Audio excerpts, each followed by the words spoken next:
You're listening to the Hog Sports Network Daily Podcast.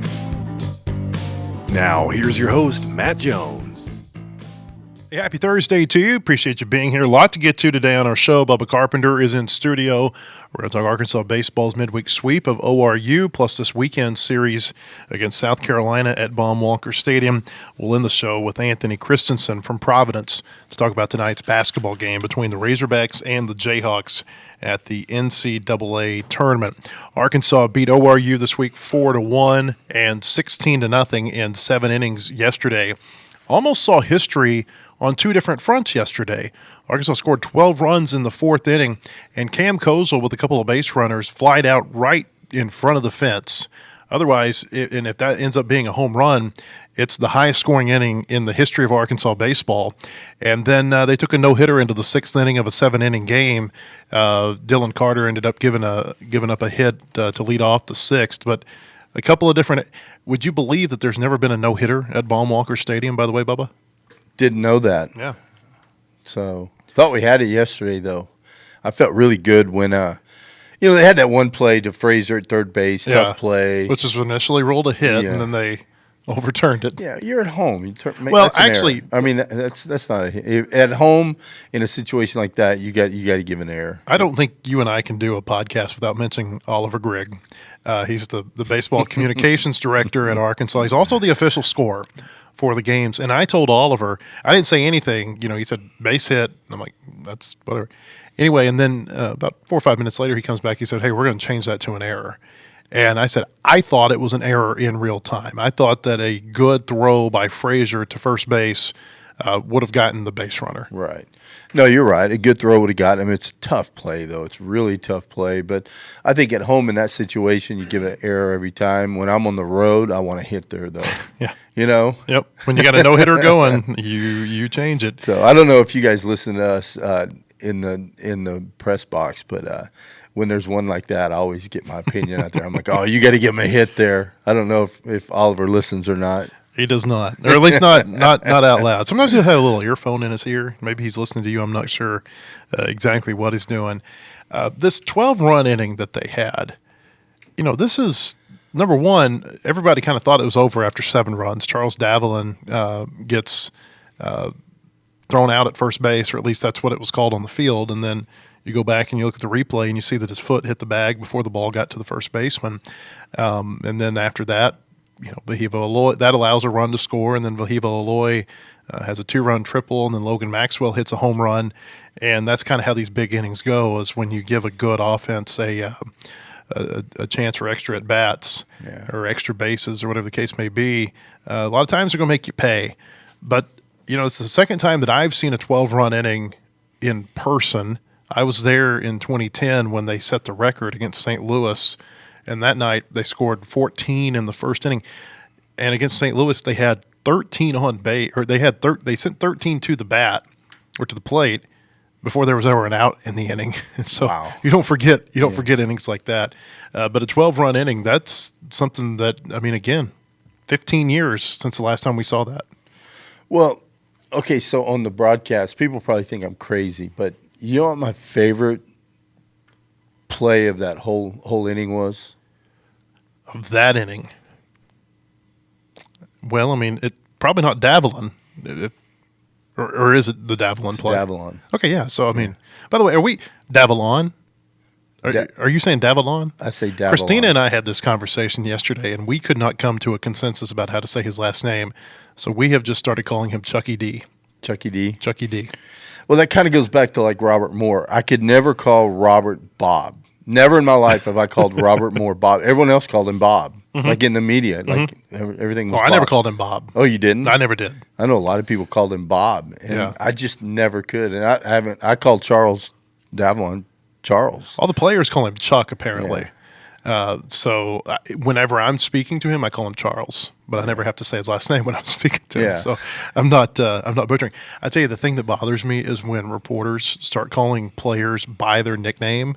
There was a linebacker here, Chris Paul, and his nickname was Pooh. And it just always, it kind of made my skin crawl whenever I hear somebody at the press conference say, hey Pooh, could you? Yeah. I never. Never cared for that. Yeah. Well, but anyway, back to your the play. My favorite thing, and I said it at Yeah. at the end of the inning. I said my favorite play was that. That's a hustle play right there, and that says a lot about Davalon as a player. I mean, think about where the game's at right then. It's cold. The inning's already been long. I think we've already scored 8 runs or something to that point, 7 or 8. 7. That allowed the 8th to score when they overturned it. So it'd have been real easy for him. That was a rollover. He's not happy with the swing. He ground out to second. The guy bobbled a little bit. And he just hauled down the line. I mean, he just flew down the line. He got down the line in a hurry. A lot of guys wouldn't have done that, and he beat that out. And I don't know, it just says a lot about him as a player. It says a lot about this team. And even before that, I mean, Souza hit a ball that could have been a double play ball, 4.63, beat it out. So I don't know. Plays like that really stand out in my mind. Now, the 12-run inning, that's really cool. 17 batters to the plate. I wrote down everything that happened. We had 5 singles, a double, a triple, 2 home runs, 2 walks. We reached on 2 errors, 2 fielder's choices, an infield hit, and then I said hustle plays.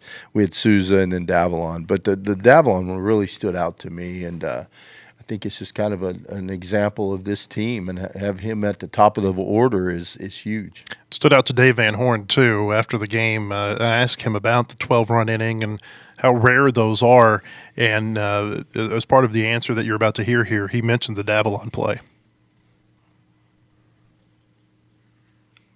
I feel like, and I just talked to the guys about it out there, that's what I mentioned, that 12 runs in an inning, that's super hard to do. Just things happen, you're going to make outs, hit balls at people, whatever. I think they just did a good job of not trying to do too much. They took some walks, we had some singles, home run, extra base hits, but they just didn't chase, didn't get themselves out. And then obviously I mentioned that Davalon really hustled down the line, freezing cold day, game was in hand pretty much at the time, and here he is, giving everything he's got to beat that ball out, and he did. And then, the next hitter hits a triple and drives in 3 more runs, and that got the next hitter up. And what did he do? He hit a home run, or I don't know. We just kept scoring, and I don't know, just kind of doing what they do and not trying to do too much, pass to the next guy. And we had a big inning down there at Ole Miss, and super big inning today, and you have to work for those now. Arkansas's got a lot of these big innings this year. I looked it up last night after the game. They've got 11 innings this year where they've scored at least 5 runs. They have had a 7-run inning. They've had an 8-run inning. They've had a 10-run inning, and now this 12-run inning yesterday. I mean, it's like, and I asked Cam Kozel about this last night. It's like, can you feel that this is about to happen? And he just said, hey, hitting's contagious, and you don't want to be the guy that lets that lets the team down in that type of rally. Yeah, I mean, we say it all the time, hitting's contagious, but and one thing Dave always says is how hard it is to string hits together. Now, it's a little bit harder in an SEC game, obviously, but they did it against Ole Miss. It's just having quality at bats. It's stacking those quality at bats together, and you play as a team, and you're not, they're unselfish at bats. Anytime you see an inning like that, there's some unselfish at bats in the middle of that. I mean, always, and so it's good to see. And he also says that it takes some help from the other team. I mean, and you mentioned there's walks, there's errors, there's some things that help you get to that. You're not gonna string together 12 hits in an inning. I don't think I've ever seen anything like that. No. But yeah, they helped them out a little bit there. It was just the 4th time in program history, by the way, Arkansas had scored 12 runs in an inning. Mentioned the St. Louis game in 2010 when they scored 14 in the first. Actually, one of the other 4 happened against ORU in 1993, April 20th over in Tulsa. Arkansas won that game 16-1. They scored 12 runs in the 6th inning of that game, and then it happened 3 times under Van Horn. Happened in the 7th inning of a 17-2 win over Siena on March 8th, 2008. So 4 times in however many years, I would say 100+ years of Razorback baseball, but there's like 40 years where stats are missing. And so, so about 65 years of recorded Razorback baseball history. Well, it's pretty cool to think that, you look at the ball that Kojal hit. I want to say he hit it I think it was 90 miles an hour. If he hits that 91 miles an hour, it goes out. I mean, I thought it almost carried out anyway. He didn't hit it very well. But anytime you hit it that high into the wind, anything can happen. So I think one more mile an hour off the bat, and that's a home run. So, I mean, it felt like they were playing at Wrigley Field yesterday. Yeah. I mean, it was windy. It was blowing out. It's cold, real cold. Were you surprised that more balls didn't leave the field? Because I thought it might be a day where we saw, 5+ home runs. I think it's a testament to this team and the discipline of this team. I saw some pitches inner third where guys brought their hands inside and hit them up the middle. That could have been balls they could have tried to jerk out of the yard. So I think it just goes back to the discipline of the team and just trying. I think Dave just said it right there, trying not trying to do too much. And I think that's a kind of testament to the guys. Because we were talking about the wind on Tuesday before the game, and it was similar wind gusts, but it was from a different direction. But, you were basically saying whenever you worry about hitters on these windy days because they might be trying to play to that and try to launch one, right? I'll tell you, as a hitter, Matt, when you step up to the plate, and if you feel like me as a left-handed hitter, I step up to the plate. If I feel the wind hitting me right here in the left cheek, I know the wind's blowing out. And it is real hard to stay on a ball because your instincts are like, oh, I got to get the barrel out there. I got to get the barrel out there. And then what do? You roll over. You end up with 4 threes and a 3 unassisted, 0 for 4. But it just makes you do things that it's hard because your natural instinct is try to play pepper with a scoreboard, and you just got to be disciplined. I mean, it was one of the windiest games I can ever remember. A couple of stories about yesterday. I was driving here yesterday morning, driving through my neighborhood, and everybody's trash cans had it was trash day in our neighborhood. Everybody's trash can was on the side. And then I took my girls up to my wife's mother's house today. They live in kind of this forest, and her stepdad showed me where a tree, real tall tree, I mean, we're talking, probably 70 feet or higher, had actually snapped in half from the wind yesterday. And I guess it kind of rotted out in the side, and then the wind caused it to completely go over. So it was a legit wind yesterday, unlike we see here very often. Yeah, and I thought it was typical DVH. They didn't take BP yesterday. They really? Yeah, and on the field. They didn't hit on the field. And, you can look and say, well, why didn't they? And, I think you could probably figure out the fact that I'm sure they don't want them up there trying to hit home runs in BP because, like I said, it's natural instincts. The wind's blowing out 35, 40 miles an hour. You want to get one up in the wind. The next thing you know, you're pulling off everything. So I thought it was typical DVH that they didn't hit out on the field. But, yeah. One more thought on the weather. I walked out of Baum yesterday, and it was snowing. Yeah, it's crazy. Snowing. I went up to the facility last night, got up to Springdale, and it's snowing and sleeting up there. Yeah, it's pretty crazy. Going back to the big innings, what do you think it is about this lineup that's able to put these together so I guess I should say the word frequently, because it seems like about every other game you look up and there's what do you consider a crooked inning? 4 runs or more? Yeah, 4 or 5. Yeah. Especially when you get to 5, that feels like a good. Based on competition, so like they had 2 4-run innings against Ole Miss on Sunday. That feels like a crooked inning to me because the type of pitching that you're facing is better than maybe if you scored 4 runs against a Grambling or an ORU. Yeah, I think you're right. I think you get an SEC play, a 4-run inning's a really good inning. But to your question about how are they able to do it, it's a lot of what Dave said right there is just unselfish at bats. Guys they take advantage of other teams' mistakes, but they grind out at bats up and down the lineup. And I don't know if you listen to the SEC guys when we were playing Ole Miss, how complimentary they were of our hitters, fouling off pitches, battling, and they were just like 1 through 9. There's not a guy that just goes up there and melds in at bat. You feel like every guy in the lineup is going to go up there and battle for you. I'm always fascinated to look back at these big innings and look at how many pitches were thrown. So ORU yesterday to 17 batters threw 71 pitches. Portland, Charlotte, I should say, when Arkansas had the big inning against Charlotte, they threw 66 pitches to 16 batters. But then you look at Ole Miss, like there were 12 batters in the inning, there were 37 pitches. So, very, very different kind of approach. It's just kind of interesting to see how there are multiple ways to put together these types of innings. Right. I tell you what, at Ole Miss, we were aggressive early in the count. We got pitches and we drove them, which I really love. Like I love Davalon's at bat coming up in the last inning, down to our last out. I mean, that's a confident hitter to go up there and get a first pitch fastball, a little bit up and in, and hammer that ball to right field to drive in the tying run. What are you seeing from Davalon right now that's making him so good? Here's his numbers. He went 3 for 4 yesterday. It was his 5th consecutive multi-hit game.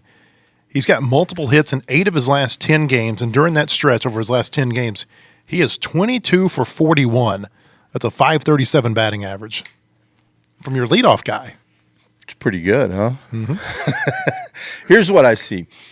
So when he came in, he had that kind of a little bit of hover leg kick. You don't really want to call it a leg kick because it was more he's got his leg up and he hovered. Mm-hmm. Looked like a karate move. Yeah, and his body kind of tilted just a little bit. Quick story I'll tell you. Very first day in Yankee spring training, first day for hitting talk after I signed with the Yankees. They bring us all together. The hitting coordinator is going to come out, and I'm like, sweet. He's going to talk about hitting. Like, this is the holy grail to hitting. I'm going to learn how to be a hitter now.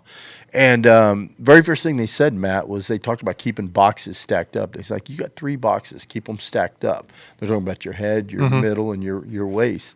And it's so true about hitters. It's basically being in an athletic position. Every other sport they talk about being in an athletic position, but when it comes to hitting, no one ever talks about it. When he took the leg kick out or the little hover thing out that he was doing, went to a simple little tap and go, all of a sudden his body's back in line. Boxers are stacked up, so now he's able to hit the ball to all fields.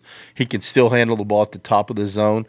Early on, he was hooking a lot of balls, getting pitches outer part of the plate, I call 6 or 7s, and hooking them to the right side. Now he's hitting those balls to left field.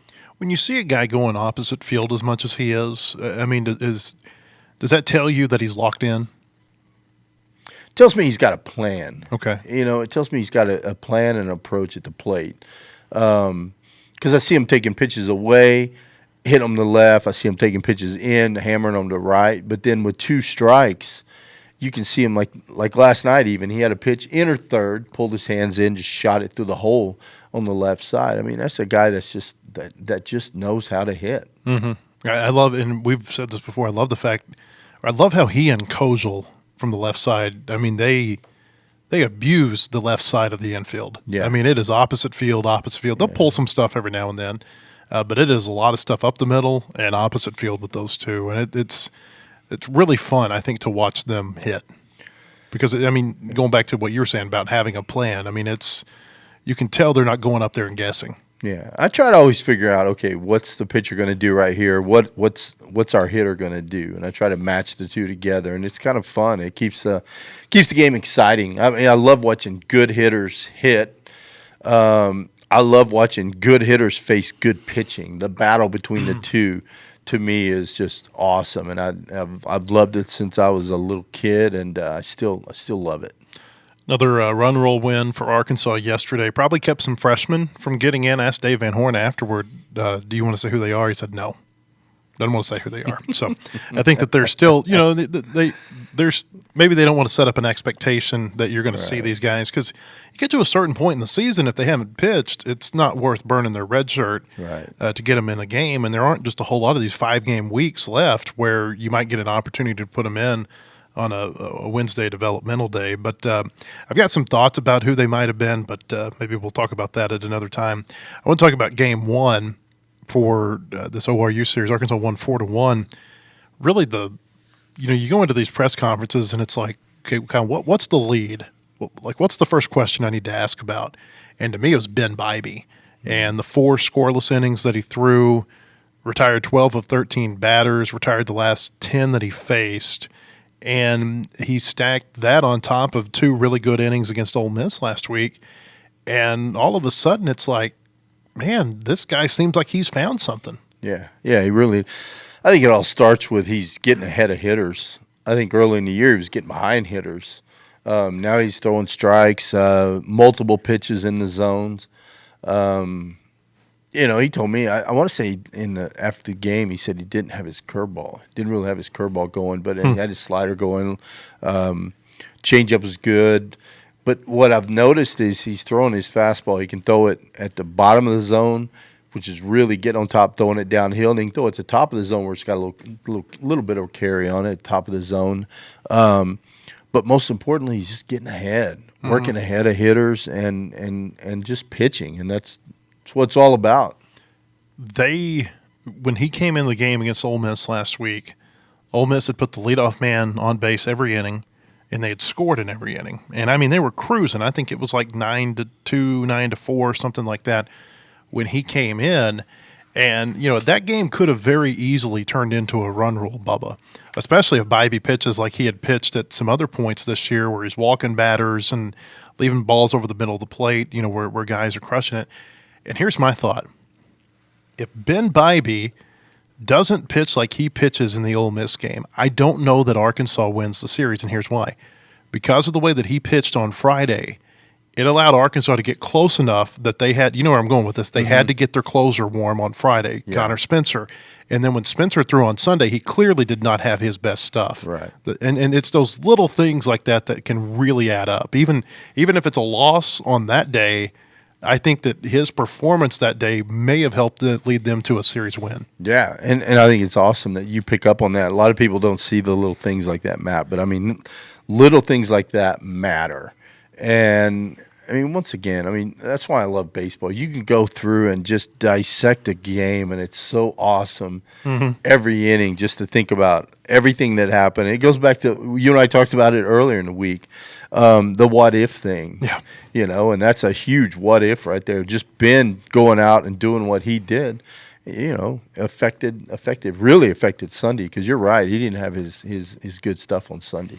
Dave said, and this was before his start against ORU, it was on the pregame show with Phil, and he said that they thought that the way Ben threw against Ole Miss was maybe the best that they have seen him pitch in his 3 years here. Now, I should have asked after the ORU game, was that the best performance? Was that better than Ole Miss? But, what they did say was like it just felt like he picked up where he left off against Ole Miss.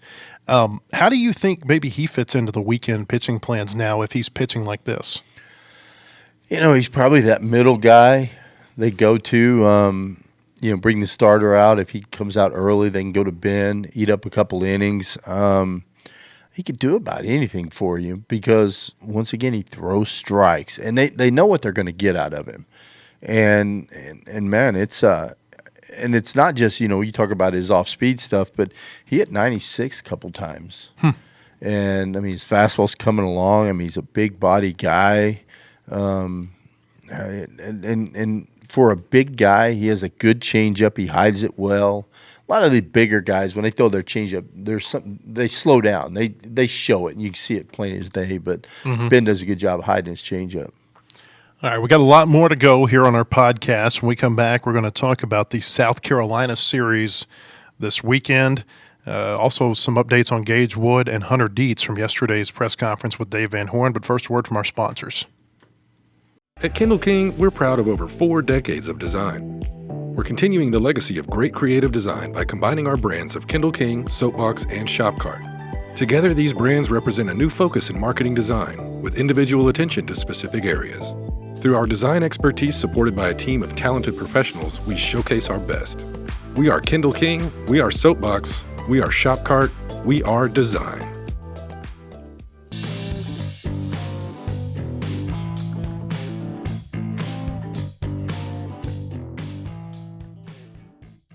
Hey, welcome back. I want to tell you about our friends at Bentonville Glass. They've been serving their community since 1971. Committed, professional, versatile.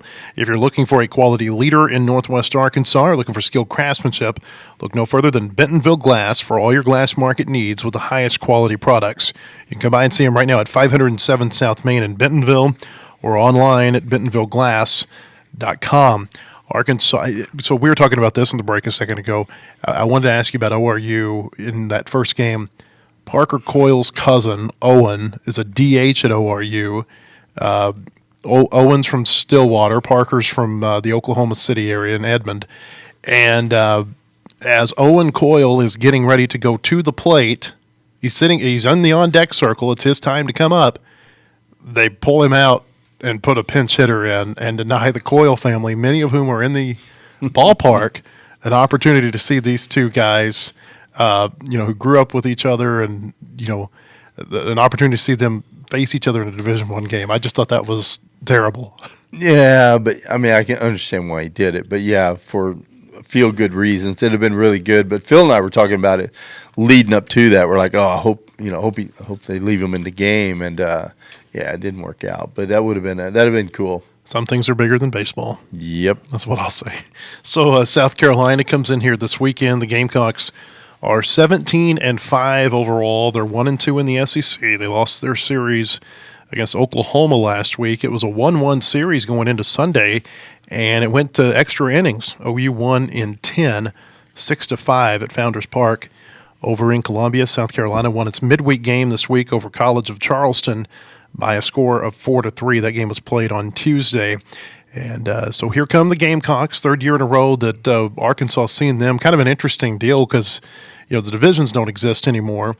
But when divisions did exist, there was never a year or there was never a period, at least under the latest scheduling agreement, where you would see South Carolina 3 years in a row. Now, when they first came in the SEC, Arkansas and South Carolina played all the time. Right. They were like permanent opponents. But anyway, kind of interesting how you're going to see them for the third consecutive year. You've been looking at their stats. What stands out to you?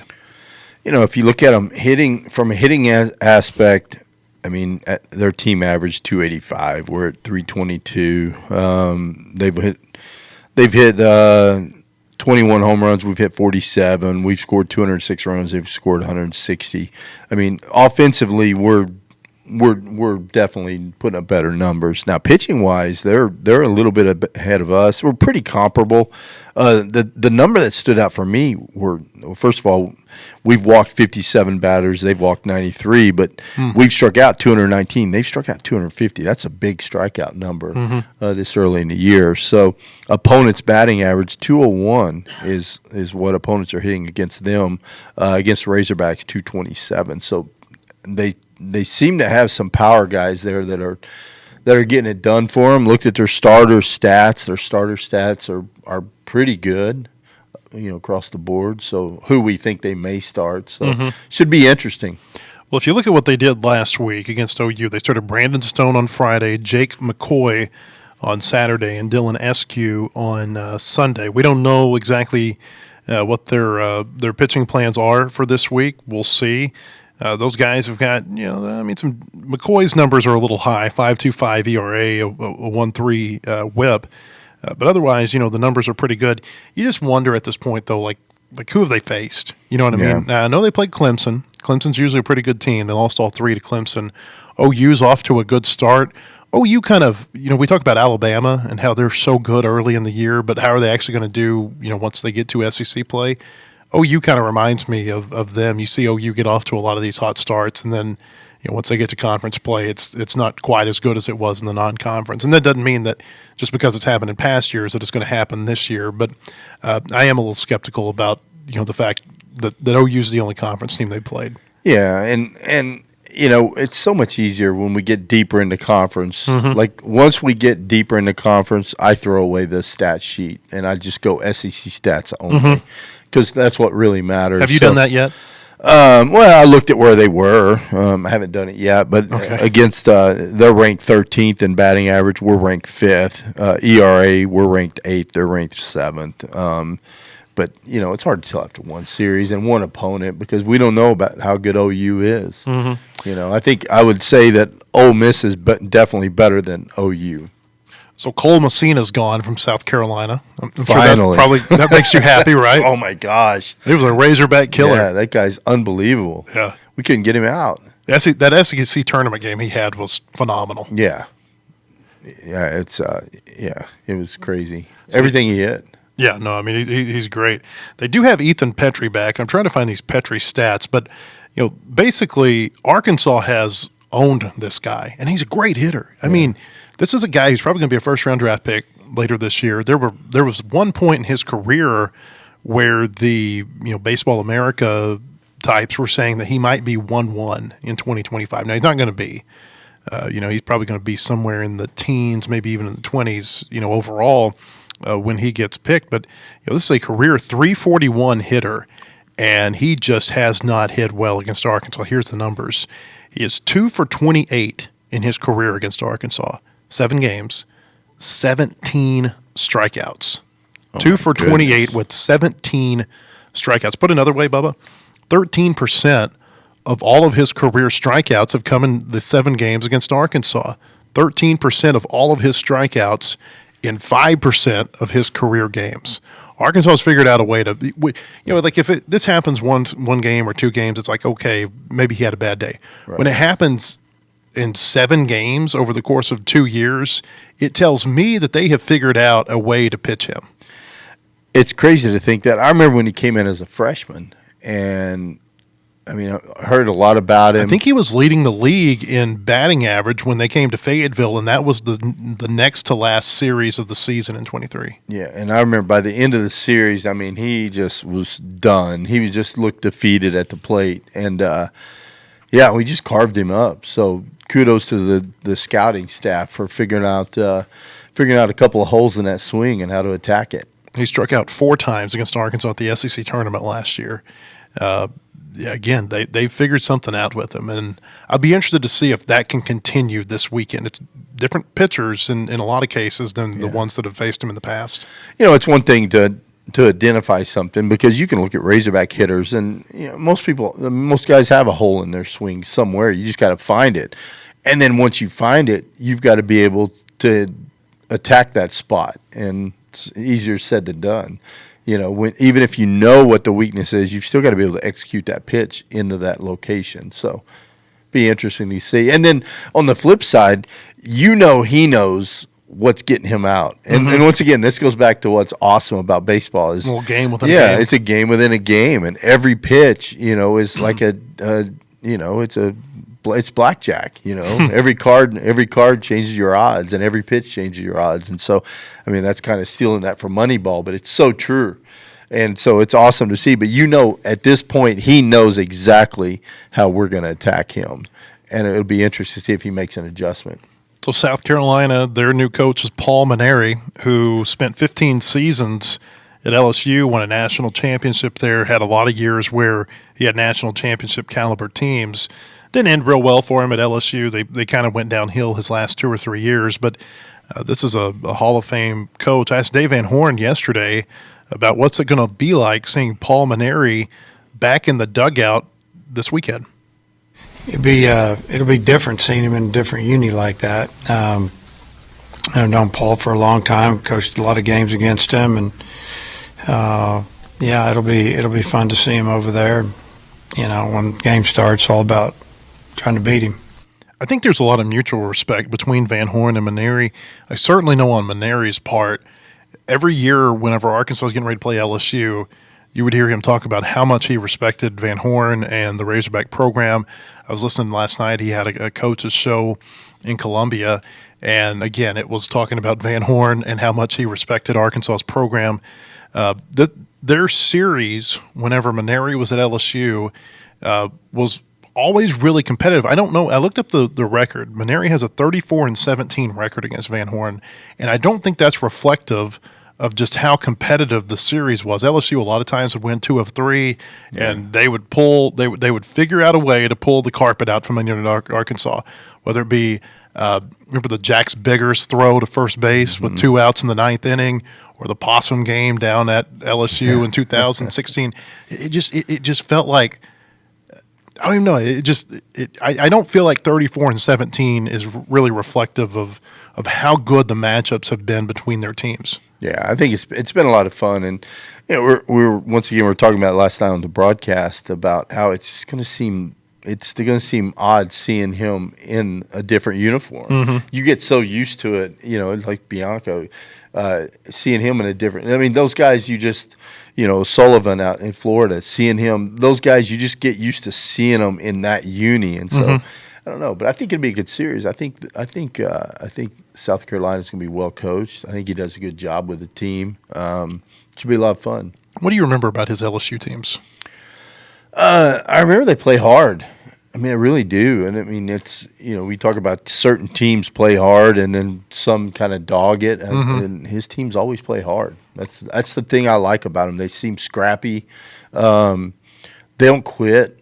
They'll battle you till the end. If you make a mistake, they take advantage of it. A lot of similarities in the way Arkansas attacks teams. They don't show you up either. They don't. None of that. That was the one thing I always respected about LSU is that they were really good, and they knew they were good with players like Aaron Nola or Alex Bregman or whoever. But they just it was a very almost like professional type way that they went about how they were doing things. Yeah, and that's something to definitely respect these days because there's a lot of clowns out there that don't play the game that way. And I think that I don't know. It just says a lot about him and just understanding the right way to go about playing a game of baseball. So Arkansas, we don't know what their starting rotation is going to be yet for this weekend. Last week they went Zach Root and then Gabe Gackel and then Landon Vinelshees at Ole Miss, and it didn't go well. I mean, just 9 1/3 innings that the Razorbacks got from those three starters. How do you think they're going to do this weekend? My gut feeling, and we'll know probably about 2 o'clock this afternoon, my gut feeling says they'll keep the same 3 again this week and see if it works, and then if it doesn't, maybe adapt it before they go to Vanderbilt next week.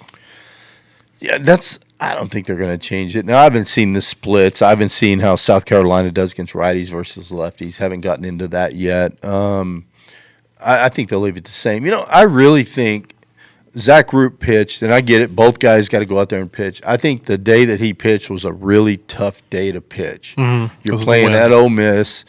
The wind's howling out, and as a pitcher, I think he was trying to make that perfect pitch, so he fell behind hitters and then had to throw it over the plate and got hit. I mean, a couple of those were wind-blown home runs, but, once again, both guys got a pitch in that. But I think that really affected Zach Root. I look at it and say, kind of like Zach said about Gackel. Zackle. Zackle. I kind of morphed them together. You did. But when you have a bad start, you feel sorry for that next team he's going to face. And I expect him to come out Friday and have a really good start if he's the Friday night guy. Just tell Gabe that whenever he has a son, name him Zach and call him Zackle. Zackle. It was a long night last night. So Dave Van Horn, again, he didn't mention who he's going to start, but he was asked about the starting rotation and his thoughts on what he saw last week against Ole Miss and maybe how that affects going into this weekend. Well, if you look back at our starters last week, all three of them will probably tell you they didn't have a good start, and we didn't have good starts. The bullpen did a great job, and we swung the bats. We need the starters, to get off to a better start, so to speak. Gackel he did well after he got through the first inning. He threw great. His stuff was really good. The other two guys weren't as sharp as they had been in the past, locating. Their stuff was pretty good. Location wasn't what it needs to be in our league, so hopefully they'll get that going. But to answer your question, to me it doesn't matter when they pitch. Just when they pitch, they need to pitch well. To me, I'd say this to the guys all the time: the games all count the same, whether you win on Friday or Sunday. The goal is to, at a minimum, to win 2 out of 3, and hopefully win them all. So just when they get the ball this weekend, go give us a good start, give us a chance to get off to a good start so we can get into the game a little bit. So I've got your answer here. South Carolina against left-handed pitchers 263, against right-handed pitchers 291. But then you look at on base, 263 against left-handers, 409 against right-handers. So maybe they're drawing more walks, getting hit by right-handed pitchers more than they are lefties. Yeah, well, there you go. Nothing else to take out of that. Well, I mean, it's early, so I think you throw your lefties at them. How sleepy are you right now? I'm not. I'm coming around. I'm a little sleepy. Bit. Are you? Yeah, two late nights of baseball. And the deal is like you think, well, yesterday's game was at 3. It was a 7-inning run. it was still a late night of baseball. There was a lot. I went back and looked up a bunch of stuff last night and kind of spent an hour and a half or so going through the media guide, looking up some stuff. So, well, last night after the game, I had a kid from Arkansas Tech, and he's been scuffling just a little bit, so he wanted to come down and hit. So he drove down. So I went up and hit with him last night. And his kid had played for me, so his family was there. So we were up there late last night talking. So, but that's fun. That's the fun part of it. How do you feel now that the TrackMan strike zone has gone away? Well, I think it sucks. I'd have to mute the mic to say what I really want to say, but I think it's another one of those stupid things. I want to say we're the only conference doing it. I don't think anyone else is doing it. I think the SEC's the only one. And you're talking about having the tablets in the bullpen or in the dugout. Yeah, and having the strike zone there and all that. I just think it's. I mean, let's just play baseball. Quit worrying about all that crap and let's just get the game right. I think what they don't want to happen is there be a situation where an umpire misses a critical, 3-2 count, and a head coach runs out with his tablet and says, "Look here, what you just did." I think that's what they're trying to avoid And so, for people who don't know, tablets are in the dugouts this year, and on TrackMan, which has got pretty much anything that you want. Bubba says that if he had it at home, he'd never sleep. But they've taken the strike zone off of TrackMan because the tablets are in the dugout. And so now we're not able to see where the pitch location was based on the TrackMan strike zone. Have you seen a coach come out there with a TrackMan? I've actually seen. So I have seen, not in baseball, and I can't remember what team this was. It was kind of like a mid-major football team that had maybe just come up to Division I within the last 2 or 3 years, where he had a staffer show him a replay on his cell phone on the sideline, and the head coach took the cell phone out and showed the referee what they had just done or missed, or I can't remember exactly how it went. Well, I've pulled my phone out before and showed an ump the official rule, and they don't like that either. But I've never seen a coach run out with their tablet and say, "Now, if there was an SEC coach," I was about to ask you this. I know who I'm going to say automatically. Who would you say? I'd say Vitella would run out there with his tablet and say, "Look, that's a ball, or that's a strike." You know what I mean? Who do you say? I wouldn't say it was one of the older coaches. So you can, I think Van Horn, Corbin, Bianco, Schlossnagel, you can. O'Sullivan gets a little crazy. Yeah. Depending on how many push-ups he's done that morning, maybe he does. I don't know. That's a good question. I mean, Tony's he's had some antics. Yeah. I don't know. That's a great question. Maybe the young guy at A&M. We can throw him under the bus because he may not be there very long. He needs to do something different. Boy, they're off to a rough start. Yeah. Okay, how do you go from number one preseason to out of the polls this quick? I mean, we haven't played that many games. For one, I think that the injuries play a factor, but I think it goes back to Schlossnagel is a really good coach. Look at what he's done with Texas in 1 year. Yeah. And he's not even their full year yet. I think that people probably, and I'd put myself in this situation or in this, conversation, because I thought if you just look at a roster, I thought A&M looked like the number one team in the preseason because of everybody that they had back. But you kind of, sometimes it's easy to look at the roster and not think about how the coaching got the roster into that place in the past. Yeah, but when it comes to Schlossnagel, did you not lose a little respect for him the way that whole thing went down? I didn't say that. I mean, I can't. Yeah, no, that was certainly very. How can you look at the camera and say what he said, knowing that he's already gone? Mm-hmm. I mean, the contract's been signed, or you don't hire coaches based on ethics. So you're based on whether or not they can win and they lose, and that guy wins. Yeah, I don't care. It just that rubs me the wrong way, and I DVH wouldn't do that. DVH wouldn't look at the camera and say, I'm here at University. I'm not leaving, knowing he'd already signed a contract somewhere else. I mean, I don't know. There's a character issue there with me. And if I'm going to send my kid to your school, I have to know that I can trust that head coach, and I don't know that I can trust him. Some people might say that his character matches his new employer. There you go. So Dave Van Horn was asked yesterday about Gage Wood. I asked the question about whether or not we might see him this weekend. You know, what we heard when Gage got hurt was that it was going to be a 3 to 6 week recovery. And we've heard a couple of times since then that the recovery probably might be on the quicker end of that time frame. So I asked Van Horn last night, is there a chance we might see him against South Carolina? And here's what he said. Oh, no. Not going to see him this weekend. Yeah, he had some soreness in there. And then also, then we're just making sure. We're just taking our time with it. Let's leave it at that. I don't want to read too much into this, but that does not sound as encouraging as some of the previous updates on Gage. Yeah, I think so. And I asked in the dugout yesterday, one of the coaches, something about it, and when to pursue something and when not to. And I got a similar answer to that, and I just left it at that. And but Gage is a guy that he's pushing himself extra hard to get back in there, and maybe pushed a little too hard. I don't know, but I think he'll get it worked out. There's no need to rush him right now. They're okay without him. Yeah. They have been okay without him, and the most important thing is to have him available at the end of the year. Yeah. I mean, I look at him, I look at Dietz and all those guys. I mean, those two guys. And you just say, well, as long as it's a long season. It's a marathon, not a sprint. Let's let them get healthy and go. And I wouldn't be concerned about Gage. I think Gage is going to be fine.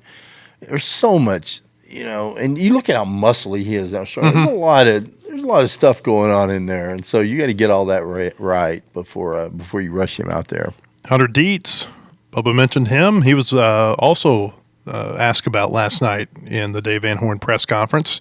Of course, Dietz hasn't pitched this year, only pitched a couple of times last year. Super high upside for Hunter Dietz once they finally get him to 100% of what he was before that injury. This is what Dave Van Horn had to say about his timeline. Where's he at? Yeah, I mean, he's a guy that, he's throwing the ball 91, 92, 93 now. It's just a matter of, him being able to get our hitters out. And I would say he's probably at least a couple weeks away, but we're still working to get him back. We need another guy. We need a left-hander. 91 to 93. Where was he before the injury? Do you remember? Yeah, he was a little bit faster. Yeah, I want to say. I want to say like maybe 94, 95 in that range, 96. Yeah, and he's a guy that's going to throw harder than that. I mean, I do know when you look at it like from a scouting position, you look at him and he's as high end a guy as we have on that whole staff, and there's a ton of really good guys on that staff. But you look at him and you're like, man, his upside is unbelievable once he's healthy. But it's March 20th. Wait, what is it? March 20th. It's March 20th. Allegedly the first day of spring. Christina and I had a conversation about this yesterday. Says who? What do you when do you consider the first day of a new season? I like it April 1st. Start to feel like, okay. So you just make up stuff. Yeah. Yeah, I mean I was always taught it was the 21st of every third month. So like March 21st, June 21st, September 21st, December 21st. And then, then you have the scientific, it's the equinox, it's the solstice. It's I just like the round number that it's the 21st, not that it's at 2 a.m. on the 20th or 7 p.m. on the whatever. It's the 21st, a round number. It is to me. It's an easy number to remember. You're a numbers guy, though. Numbers make sense to you. You're kind of like Rain Man over there. You are not the first to call me that, by the way. I mean, some of the stuff that I read, all your numbers, and I'll have to wait. Okay, stop, and I'll have to turn everything off so I can focus. Like a lot of times when I'm reading, I've got the TV on, or there's all kinds of stuff going on, and so I'll have to okay, wait, I got to focus right here. It's like Matt's confusing me. This is Matt Hobbs. I asked him about Dietz last week. He said, quote, "It's going to be a matter of he's healthy now. Now he's got to go be better than the guys who are throwing." And there are a lot of pitchers to beat out to get innings right now. Don't you love Matt Hobbs? He keeps it simple, doesn't he? Mm-hmm. Like, a lot of guys, you ask that you question. Talk about processing information. Holy cow, that guy, number one, the way he articulates himself as well as anybody I've ever met. Yeah. And, I mean, he gives you a ton of information every question you ask. Yeah, and you go back and you I didn't mean to interrupt, but you go back and you listen to it, and it's like, wow, I missed that whenever he was saying that in real time. Yeah. You almost have to listen to it 2 or 3 times to really fully absorb everything that he's told you. But he makes it simple, and it's just like that statement right there, super simple. Like a lot of pitching guys, they want to throw these giant words at you and these giant word salads and all these fancy terms and all that. And they try to wow you with their vocabulary instead of just saying, hey, when he's better than the guys that we have. And the guys that we have right now are pretty damn good. Mm-hmm. So Arkansas, Kansas tonight. I told you I was going to ask you for a key to the game. You got one? Oh, man.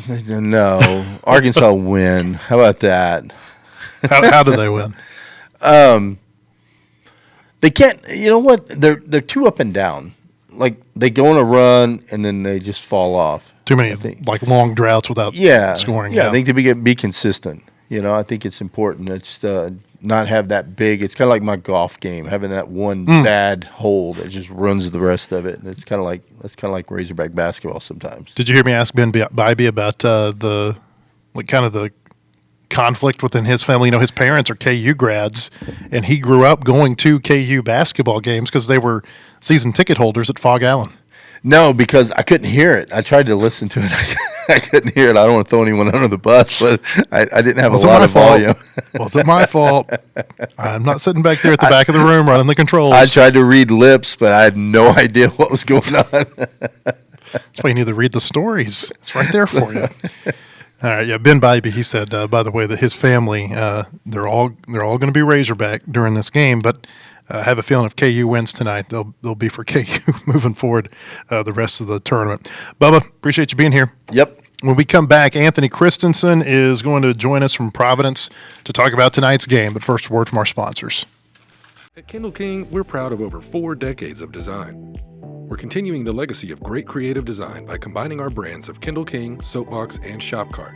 Together, these brands represent a new focus in marketing design with individual attention to specific areas. Through our design expertise supported by a team of talented professionals, we showcase our best. We are Kindle King, we are Soapbox, we are Shopcart, we are design.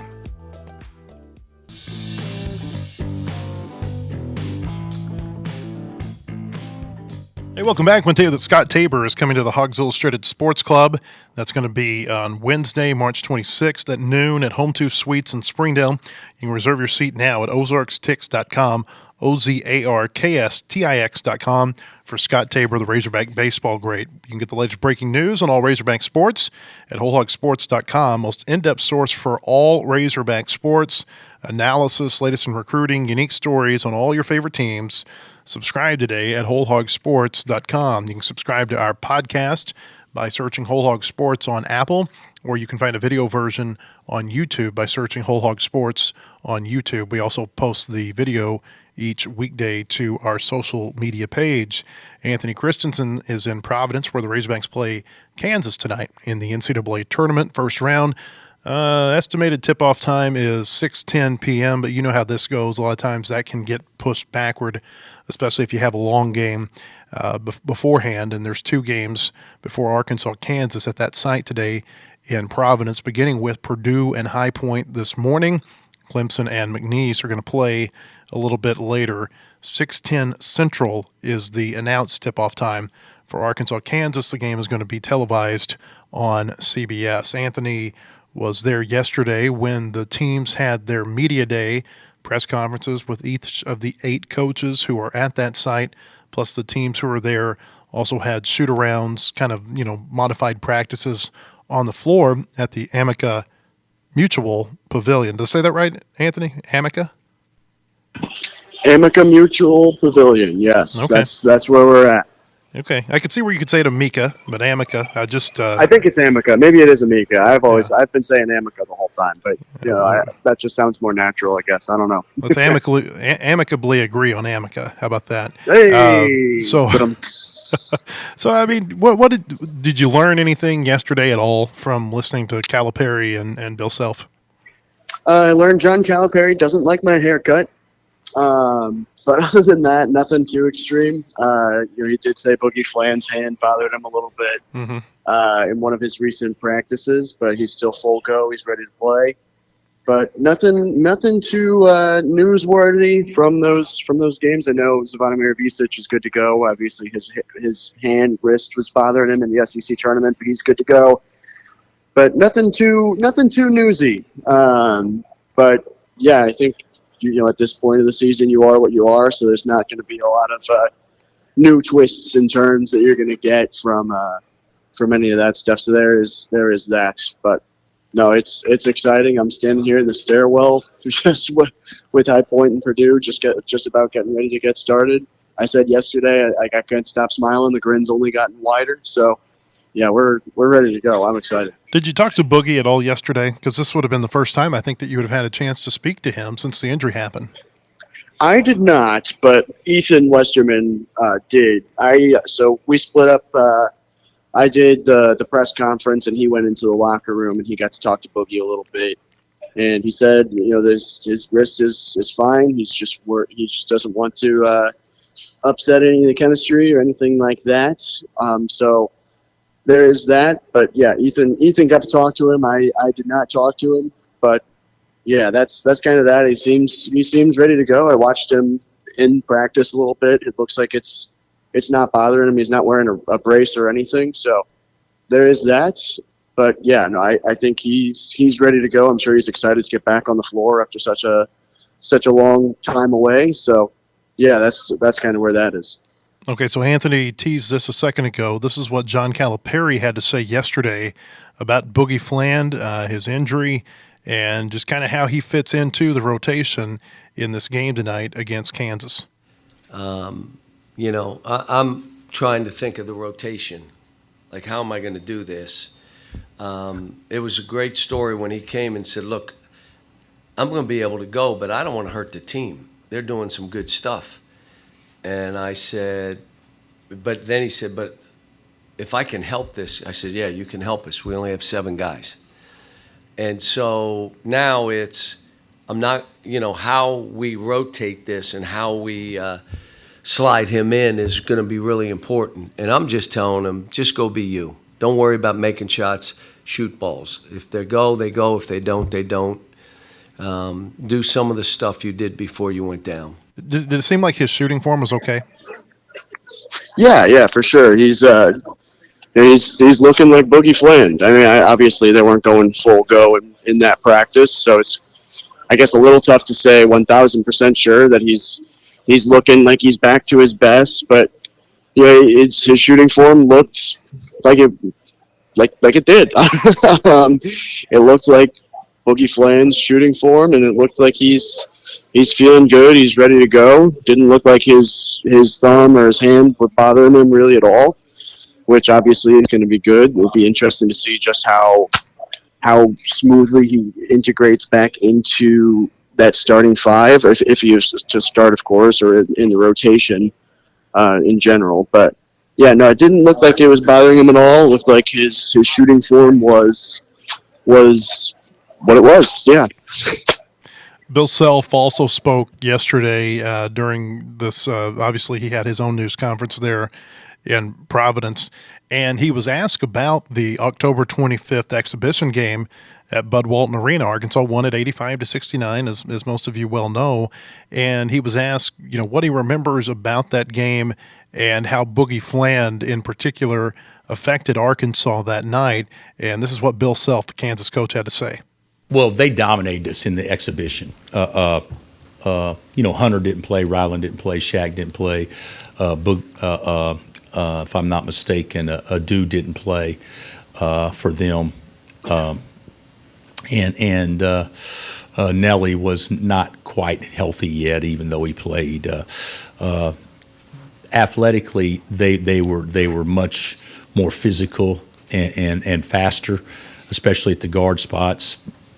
I think the thing about it is, and granted, I've watched them quite a bit through the year and watched a lot here of late, but it seems like to me the emergence of Brazil and Richmond, to me, as much as anything, has keyed everything. DJ's playing at a high level. The other guys are playing at the level they were expected to play to, in my opinion. But those two have just taken off since we played the exhibition. And then, Boogie was probably the best player in that exhibition game. So getting him back, I'm sure, will be a bonus for them. They present a lot of challenges because they're athletic and they're shooting the ball more consistently now, and they've shown that when they're good, they're as good as anybody. Bill Self on the Razorbacks.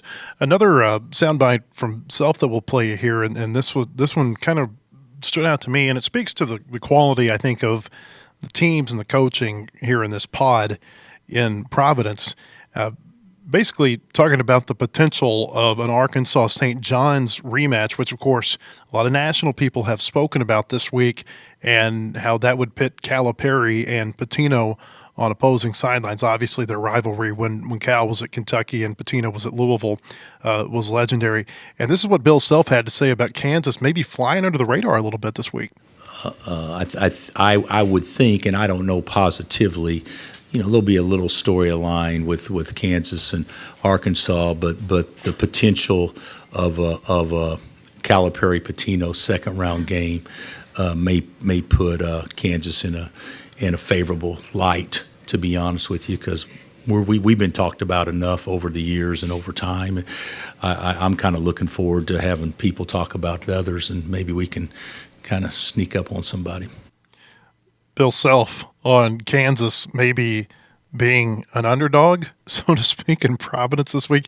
That's hard to really even fathom when you think about the fact that KU won a national championship just 3 years ago. And we talked with Greg Gurley about this. If you haven't listened to our podcast from yesterday, I would encourage you to go back and listen to it. We had Greg Gurley, the KU color analyst, on our show to talk about Kansas' season, but also what's happened to them the last couple of years in the NCAA tournament, where Bill Self couldn't coach 2 years ago and Arkansas beat them in Des Moines. And then last year they had a ton of injuries, including to Kevin Keller, and they weren't quite the same KU team when they got eliminated by Gonzaga. Anthony, it feels a little weird listening to Bill Self talk about KU flying under the radar and maybe being like an underdog type team in this weekend pod. Yeah, it does. Just because, it's Kansas, right? They're consistently going to be, competing for national titles and the Big 12 titles. And, the last couple of years, Houston has really gone into that league and really made it its own.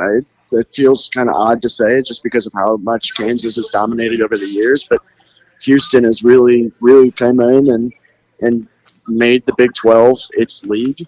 And, it's going to be interesting to see how, a team like Kansas can respond to that, next season or even in this tournament. But it is weird. Obviously, this is the first time Kansas has been lower than a 4 seed since I think it was, 2000, 2004, somewhere in that range. 2000. And, yeah, so it is interesting. And, I'm sure Bill Self is maybe happy to – not be the sole focus of the conversation. Maybe it's taking some pressure off of his guys and stuff like that. But yeah, who's to say? But it is very odd to hear, people not talking about Kansas when Kansas is what Kansas is, and has been for my entire lifetime and well beyond. So it is interesting, maybe a little funny. He was laughing about it too, so I feel good about saying that. But yeah, no, certainly interesting. Kansas is a team that it feels like if they get past Arkansas tonight, they could go on a little bit of a run and maybe challenge to get to that third weekend. Yeah, no, for sure. It's a very interesting little pod here because you've got St. John's, Arkansas, Kansas, 3 Hall of Fame coaches right there. And then Omaha's got Chris Crutchfield, who is kind of viewed as a really good up-and-comer in the industry. So it's a fun little pod, fun little quartet of teams. But that frankly, any of them could go on a run. Obviously, Omaha probably is not favored to do so, just because obviously they're the 15 seed and they're playing against one of the best teams in the country tonight.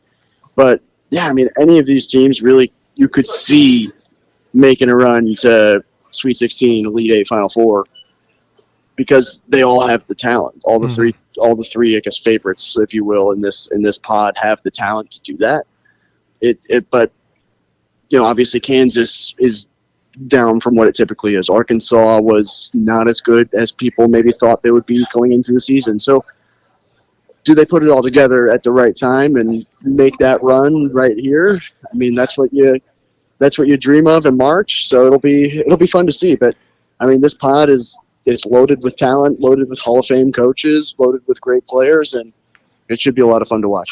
I'll give you my key to the game, Anthony, then I want to get yours. It feels to me like the key is how well Arkansas can contain Hunter Dickinson in the low post. If I'm Kansas, if I'm Bill Self, I'm telling my guards I'm going to pull you out if you don't go into Dickinson 75 to 80% of the possessions, at least right away, and see how Jonas Adu and Zvonimir Ivisic and Trevin Brazil can handle him down in the low block, because quite frankly, there have been a lot of games where they haven't been able to handle the opposing big man, and they may have not seen a big man as good as Dickinson this year.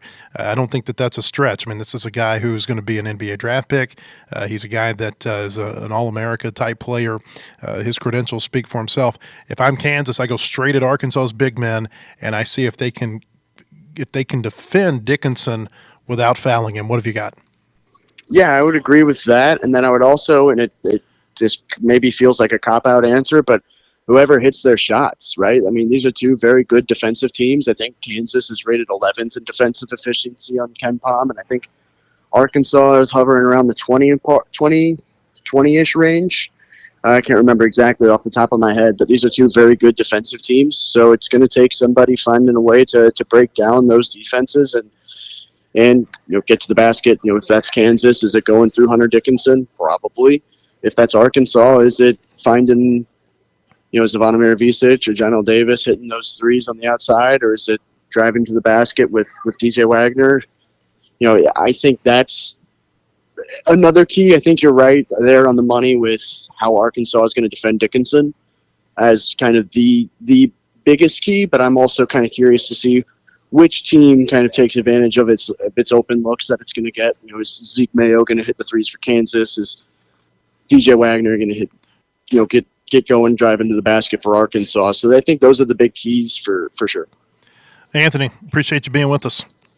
Absolutely. I'm about to go out and indulge in basketball for the entire day. I am fully ready. Thank you for having me.